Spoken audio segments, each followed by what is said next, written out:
Good morning. My name is Mandy Offerly, and I'm with the Cedar Key News.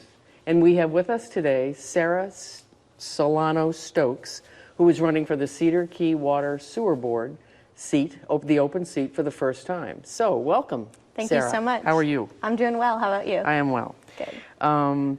Our first question asks you to reflect on your self-introduction that you did for us. And we required that it be brief. So is there anything you'd like to add to that now so the viewers might get to know you a little better?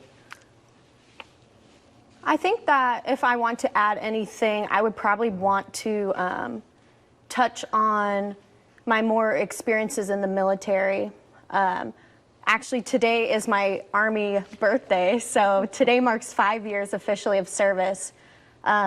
In those 5 years, I have been an intelligence analyst, so I have had to learn how to brief generals, and that was very scary for me, of course, as an 18-year-old girl. So I think that that really has shaped me into the person who I am today and how I think and kind of view things and analyze. So I didn't touch too much on that because my family history I felt was something that drives me as well, but also my experiences, I think, drive me. That's 18 years old briefing generals is definitely It was very scary. How is it that they came to pick you to do that? Well, you have to take tests to get in, to be an intelligence analyst. You have to score certain points on certain categories. So thankfully, I was able to score high enough in all those categories. And it's something I really wanted to do. So I wasn't taking no or any other job for an answer. So well, good for you. Good for you. Sure. Being part of a community like Cedar Key is important, and it's particularly important if you're a commissioner on a water board. Is there anything you can tell us that you've done to help this Cedar Key as a community? Of course. Well, as I've mentioned in my bio, I work for Cedar Key Aquaculture Farms, and we supply clams to Costco. And my dad started it about 30 years ago. So in that 30 years, my dad kind of held a standard that I am trying to fill in the community. Also, I'm on the state aquaculture board, and we do a lot of meetings here in Cedar Key. And, you know, we're the #1 clam producer here in the state. So it's very important to me, and that's something I'm passionate about. Okay. This may be a little redundant, but from your written responses, but what specifically do you think has prepared you for this candidacy? It could be educationally, it could be professionally, it could be just experientially. What is it that makes you the candidate of choice? So of course, I mean, I do have an education, business administration bachelor's degree. I have my state board that I've learned a lot from, working here in the aquaculture industry as well. But I think what prepares me for this position more is my passion. I think that goes a long way because this is my home, this is my future, and water is very important to our industry and of course to residents as well. Sure. Okay, we're going to switch direction here. All right. Can you talk to me about the Sunshine Law? What it is, its advantages, its disadvantages? I don't know too much about the Sunshine Law now to kind of give you the full in-depth, but that's definitely something I will look into. Okay.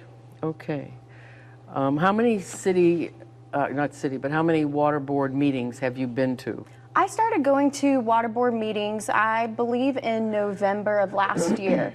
So not too many, but that's kind of when my interest was sparked. And to be honest, I didn't know too much about the water board before that. Do you think that many meetings or that, 4 or 5 months qualifies you for the position? I think it definitely gives me a foot in the door, and I view kind of wanting to run as a chance to learn more from those that are on the board now. I would rather, at a young age, kind of be able to be mentored by those on the board and the staff of the water board than to kind of want to get involved maybe in 10 years. I think that starting now and learning is better. So this is a little tricky, is it there are qualified people on the board and you're less experienced. Right. So make that case for us, why we should vote for you. Right, and I don't want to take away from anyone's qualifications at all. I think that's awesome, and that's not a qualification I have. However, I want to be dedicated, and I want to do more than just to sit on the board. I want to go to the state, ask for funding. I've done that with my aquaculture board. So I'm comfortable with that, and I want to be able to fight for the city. And I think that, you know, starting now, I have the drive for that, and I would like to use that drive. Okay. You know, issues come up at the water board with frequency. There are some right on the table now, but when issues come up, where do you get your information? I think it's very important to get information from the residents, of course, but also through the great staff that is there at the water board too. They bring that information to the board and basically give the board the information they need to make decisions. So I think between talking to residents that are using water and sewer, of course, and then getting that information from our general manager and everybody else that works at the water and sewer district. Okay. Do you have any idea about the budget of the water board? Can you give us a sense of what's the annual budget, where the money comes from, where it goes? Yes, ma'am. I can't give you exact numbers, but that is on the water board website, of course, for us to look at. I know that we discussed at the last meeting about how obviously the supplies and cost of fuel is going right now and how that may affect the budget here. Mr. Chad did speak on, you know, wanting to raise that credit card limit so that we can buy more supplies, and since these companies want to charge these high fuel rates, which is understandable, of course. The times. Yeah. Have you a sense of how much the annual budget is, how much money flows through in a year? Yes, ma'am, I do understand it. I checked the website and I understand. You can't give me a number? No, ma'am, not off the top of my head. Okay, not a problem. You know, we talked about in one of the written questions about history, and the water board has had an active one. Can you name maybe a couple of things that they have accomplished in the last decade? Yes, ma'am. So pretty recently, I know that they were able to use some of the grant money that the commission gave them, the COVID grant money, and they're using that to raise our lift stations. And I know right now that's in the process, and that's going to the governor now. So we'll see where that's going to go. Okay. But that's the most recent that, since I've been going to the meetings, that I think has really stood out to me of how they've used, you know, that money. Okay. Have you any idea when the water district was started and who authorized it to begin? No, actually, I don't. Okay. Okay. That's a good question. Yeah, that is a very great question. When you have time. Yeah. Have you ever been in a sewer plant or a water plant? I haven't. I would love to go, though. Okay. Hopefully I can. No, they're open to you. Okay. I did not know that. Good to know. What does the water board have the authority to do? There are certain legal authorities that they have. What are they? Of course. So I know that our board does review bills, and for example, if somebody wants to question why their bill was so high, they can vote on whether or not to work with those people on their bills if it was an accident, a leak, and things like that. Are there any other powers, legal powers that they have that you know of? I know that they do have a lot, but I would have to look into that and kind of listen more to them. Okay.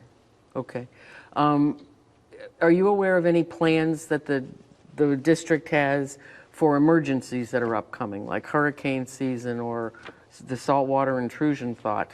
Yes. I haven't heard that in the last few meetings, of course, bringing up the lift stations, of course, is one of those things that we're trying to plan for as saltwater erosion and all of that. That's very important.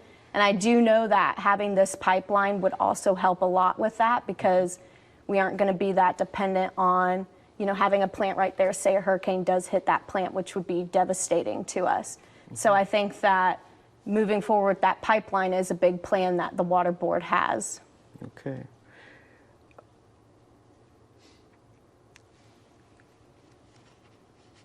You're just answering these questions right off the bat here. Okay. Can you talk about the TTHMs, the what's going on with those?